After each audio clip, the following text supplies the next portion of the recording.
Now we are going to have a discussion on the scrappage policy.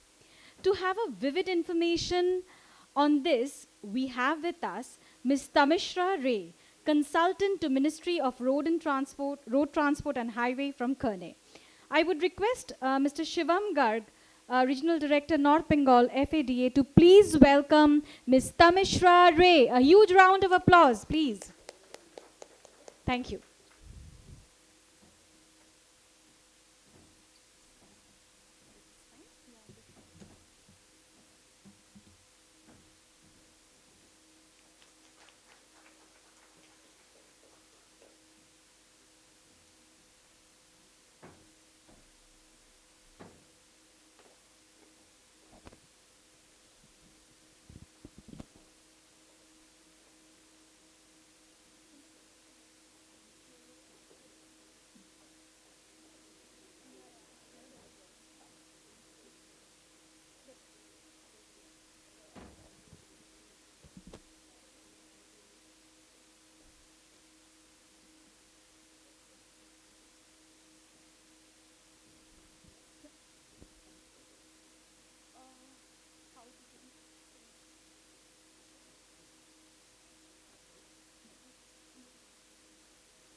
Respected Transport Secretary, Dr. Soumitra Mohan sir, other state officials present here today, FADA CEO, FADA West Bengal chairperson, other FADA officials present here today, all OEMs and dealers present today. Thank you for having me here. It was at a short notice, but I'm hoping to make the most of it. My name is Tamishra Ray, and I'm a management consultant with Kani. Kani is hired by Ministry of Road Transport and Highways for the implementation of VVMP policy, that is the Voluntary Vehicle Fleet Modernization Program, commonly known as the Vehicle Scrapping Policy, all over India. And I'm supporting Secretary of Transport of West Bengal, Dr. Soumitra Mohan sir, for the same in West Bengal. So to start with, I'll give you a brief introduction to the policy.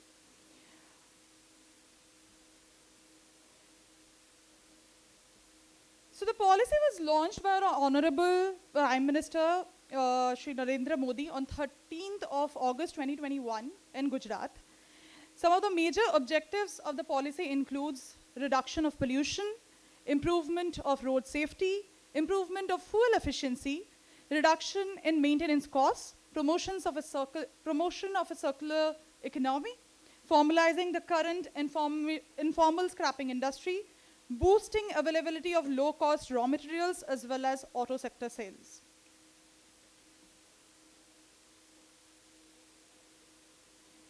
So I'll deep dive into some of the key features of the policy. Number one, the basis of this policy, and to start with this policy, the government of India is rolling out ATSs, that is the automated testing centers, and RVSs, that is the registered vehicle scrapping facility all over India. ATSs will result in improved transparency and objectivity in testing. RVSs will result in an environment-friendly and safe scrappage of vehicles. Certain scientific scrapping process that is being brought in would result into a value recovery rate at par with the global standards currently.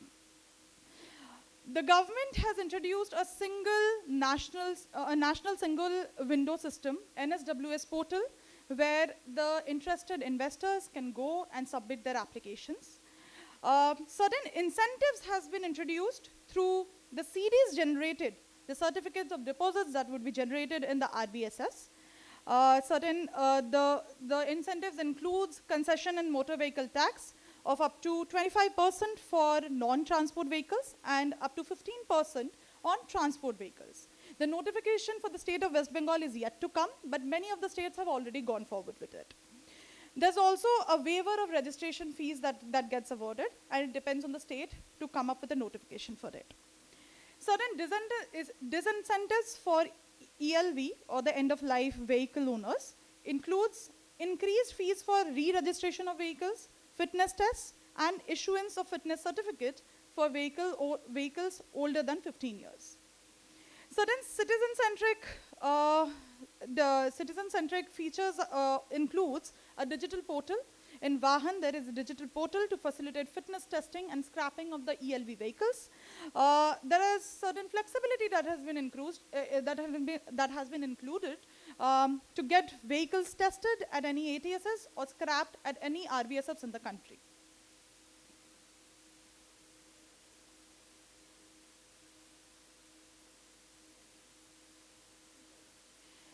I'll deep dive more into the automated testing centers. I'll start with a notification from the government from the central government.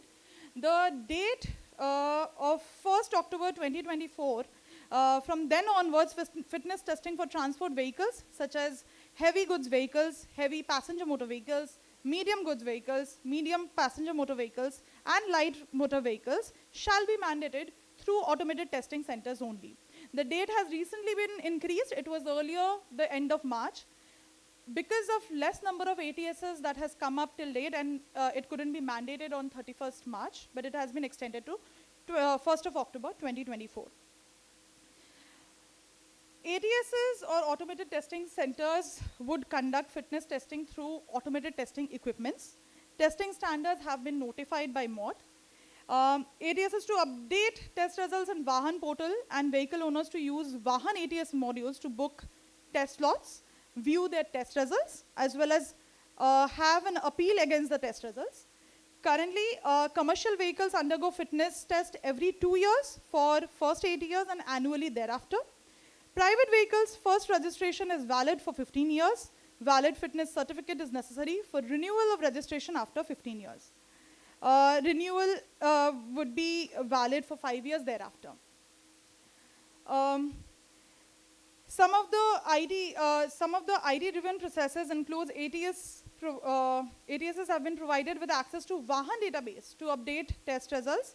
ATSs to store video recordings of the tests conducted. And the investment mode in different states have been different. We have seen private investments encouraged independently. We have seen PPP mode, where the government collaborates with different private bodies to come up with the ATSs, or something like West Bengal, which is being discussed right now, where the government is planning to own the ATSs, but go for some private OEMs to set up the facility and to get some support with the machines as well. Currently, the West Bengal ATSs are under discussion, and it should come up very soon. Moving on to RVSF. So unlike ATSs and RVSFs has been a majorly investor-driven program all over India. The scrapping mechanism has been introduced mainly for safety, the environment-friendly and safe scrapping of vehicles has to be done as per the CPCB guidelines. Recycling and reuse of spare parts as per AIS 129 and CPCB guidelines. RVSF operations will be digital and linked to Vahan. How the scrapping exactly happens is when a vehicle owner comes up with their vehicle to be scrapped, they are offered a certificate of deposit, which includes all the details.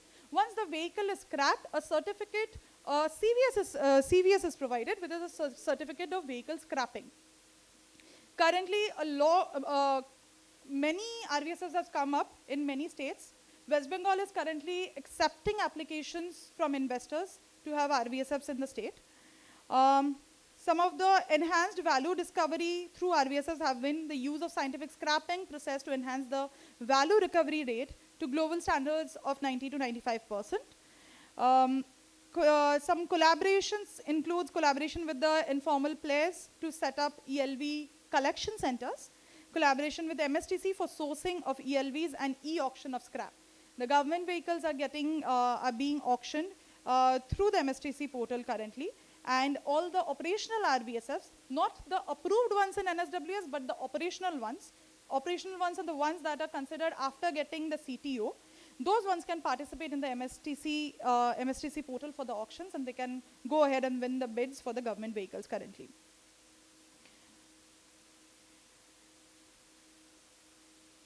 So certain measures that have been taken up for the ease of doing business for the private investors includes, so all the ATS and RVSF applications will be processed through a central single window central portal, that is the NSWS portal, where investors can go, submit the details that are required, and ask for an RBSF or ATS approval.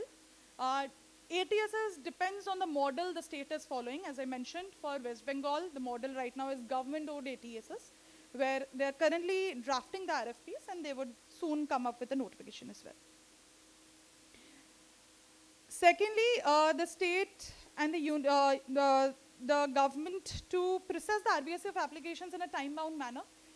If the application is submitted and within 6 months the state doesn't process it, it is considered to be already approved.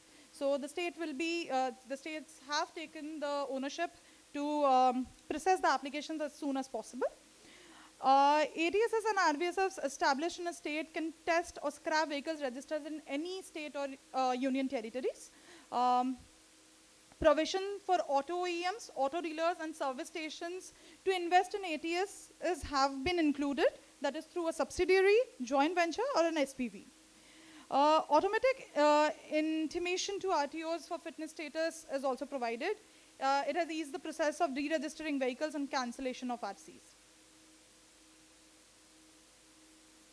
So I'm giving you the current status of the implementation of the policy in India. We have gotten an enthusiastic response from private investors in setting up both ATSs and RBSFs all over the country. Currently in ATSs, 42 ATS applications are approved in NSWS, which are from 7 states, of which 7 are operational and 20 in the process of operationalization. 122 additional ATSs are planned through RFP route by 11 states, which are being built either in an PPP mode or a government-owned mode. We have over 100 MSMEs and auto dealers in the pipeline as well. Coming to the RBSFs, currently 50 RBSFs or scrapping facilities are approved by 11 states, of which 16 are operational and 18 in the process of operationalization. 35% of the applications for MSMEs, 15% auto dealers in pipeline for RBSFs as well. I'll give a brief on the past engagements of MoRTH with FADA and certain expectations MoRTH has from FADA.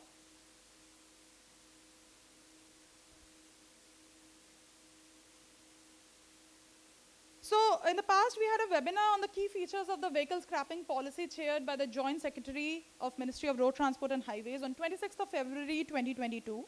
The presentation on investment opportunity in ATS and RBSFs requiring capitals of 2 to 8 crores, that is for ATS, and 14 to 20 crores for RBSFs was made there. And 70 FADA members had expressed interest in setting up ATSs and RBSs all over the country. Participation of FADA members in State Investors Summit facilitated by MoRTH. We have had multiple state summits. West Bengal Summit might happen soon. We are planning for it right now, might happen by the end of May. Certain support that we require from FADA to expedite the VVMP implementation. Engagement with the auto OEMs to announce the incentives for vehicle owners. There has been an advisory issued to auto OEMs through SIAM to provide us to provide up to 5% discount on purchase of new vehicles against certificate of deposits that are getting generated in the RBSS. Investment in ATSs and RBSFs as well. For ATSs by forming subsidiaries, JVs or SPVs, the clause has been added in the GSRs. And RBSFs as well as collection centers. We'd also request for help regarding education of customers about incentives linked to the certificate of deposits, like waiver of registration fees, MV tax concession, and waiver of existing liabilities. The notifications for West Bengal for the same are yet to come.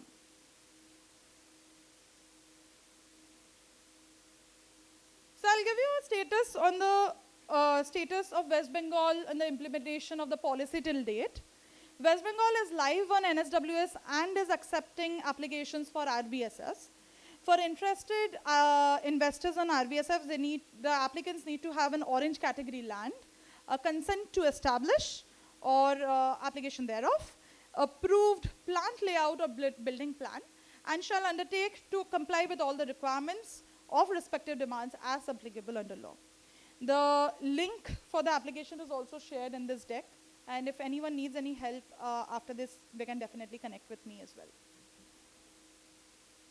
So these are the major contacts. If anyone needs any guidance regarding the scrapping policy or the setup of RVSFs in West Bengal or any other state, they can reach out to us. Dr. Mohan has been helping us with the implementation in West Bengal, and we are hoping that his support will be there going forward as well. From the ministry's end, there's a contact share from Shri Paresh Goyal, Director Transport. And from Kani's end, I've shared the contacts of Vinayak, manager, and me as the consultant. So that's pretty much the gist of the scrapping policy. If anyone has any questions, they can definitely reach out to me or ask right now as well, if that is feasible. Yeah. You can definitely reach out to me if you have any questions.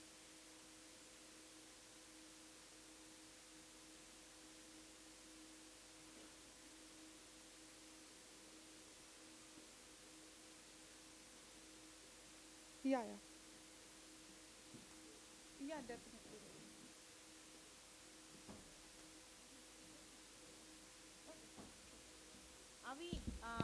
Are we having any questions from your side? Yeah. Extra. Please help him with the mic. The mic is not working. Can you explain the process of application first, and how will it be given? Is it district-wise, state means? How will it be segregated? So when you are applying in the NSWS portal, that has all the information, and if you want a guideline or how to exactly fill up the form, we have different information materials for RVSFs and ATSS that can be shared with you. You can reach out to me, I'll share that. The guidelines, the GSR is the final guideline, right? If state has any specific needs, they come up with a policy, but for now, the ones I shared, you need, for an RVSF, you need an orange category land, the consent to establish from the pollution department, the approved plant layout, and an undertaking that you will comply with all the laws. Yeah, yeah. I am the single point of contact through MoRTH. So if you need anything, I can share across all the details with you. It's there in the portal as well, but I'll share it across with you. We have a gentleman over here with the question. RVSF. So we do have a business plan, which is based on certain, certain exceptions, certain rules are taken in that. I can share that with you. But usually an RVSF takes, what we have seen, because so many are operational, it takes around 15 crores. That's a benchmark you can take.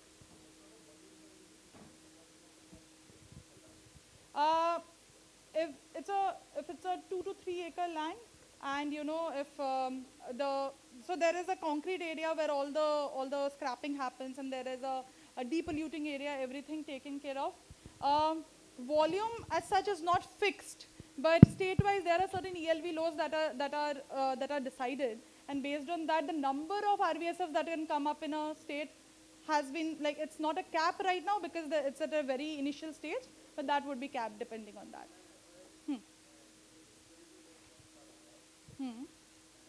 20 vehicles in an RVSF. It's not a testing facility. I'm talking about the scrapping. Did you ask about the ATS? No, he talked about RVSF. You are talking about ATS. Yeah. So, ma'am, for RVSF, Yeah. so what are the guideline roughly in a state? How many RVSFs are you looking at? Roughly speaking, very generally, broadly speaking. It depends and changes. For a state like West Bengal? Something around 2 to 5 should be a good number. 2 to 5. And spread across the entire state? Spread across West Bengal, correct. With maximum load here in Calcutta and some around Shiliguri, there have been some analysis has been done, and based on that, above 2 to 5 won't be a profitable business, so we wouldn't recommend that. Yeah. So, for setting up the RVSFs, Yeah. Is it a similar sort of infrastructure required for larger vehicles like commercial vehicles, trucks, buses, which are above that age limit, as well as for passenger vehicles which have crossed their age limit? So each, is it a similar setup or different setups? So the ones that can, it's a little bit of a larger setup for the one you are saying with all the vehicles that can be scrapped. We have certain business cases. We don't exactly say you need this much of land. From a MoRTH, there's no guideline like that. But certain business cases are there which can be shared across, where we say if you are the ELV load or the annual capacity of a particular, RVSF that is suppose in a 2-acre land or something that is coming up in a 4-acre land, how much capacity can be accepted, that is there. The RVSFs that have come up till date, they are catering to both, the all kinds of vehicles right now. So they are pretty big ones. So smaller ones have also been are also under consideration, and many are getting the approval. But once they come up, maybe the limit might be there. Like, since it's a smaller one, that is under discussion. But looking at the current fleet, which is going to undergo this scrappage, yeah. do you see that the commercial vehicles, including trucks and buses, the volume of that is going to be much higher than passenger vehicles? Correct. So the major, so your setup should sort of address that. Exactly. So, but there are many smaller regions where also we are, if not an RVSF, we are planning to have collecting centers, where at least some of the vehicles can be scrapped, maybe the smaller ones, and they can collect and send those. There would be certain logistics challenges maybe, but they can be shared across to the larger RVSs within the state or maybe nearby places. And one more final question from my end is, usually when you're doing this entire process of scrapping in a RVSF, now what I understand is that you segregate your parts very separately. Your oil is separate, your spares and certain other products inside the car is separate, and the entire shell of the car is then crushed separately, scrapped separately. Yeah. So as a center, are you supposed to dispose it off or sell it off, or what is your responsibility as a RVSF? So obviously there are certain, there's a depolluting machine that takes care of the hazardous waste that come up. That has to be disposed of properly. The byproducts that you're getting, the scrap as well as the spare parts, that is the main business case for RVSF, right? They would be selling that, and from there only the money would be coming in. Thanks, Ms. Tamishra Ray, and I would request thanks for attending and discussing so many queries that have been generated over here. And we can take up more questions, but definitely offline, as we are really going out of time. So I would request Mr. Anuj Rajgaria, RD South Bengal FADA, and Mr. Rohit Chaudhary, RD Electrical Vehicles FADA West Bengal, to please facilitate, ma'am, please be on stage. Thank you. To please facilitate Ms. Tamishra Ray. And definitely with a huge round of applause, please.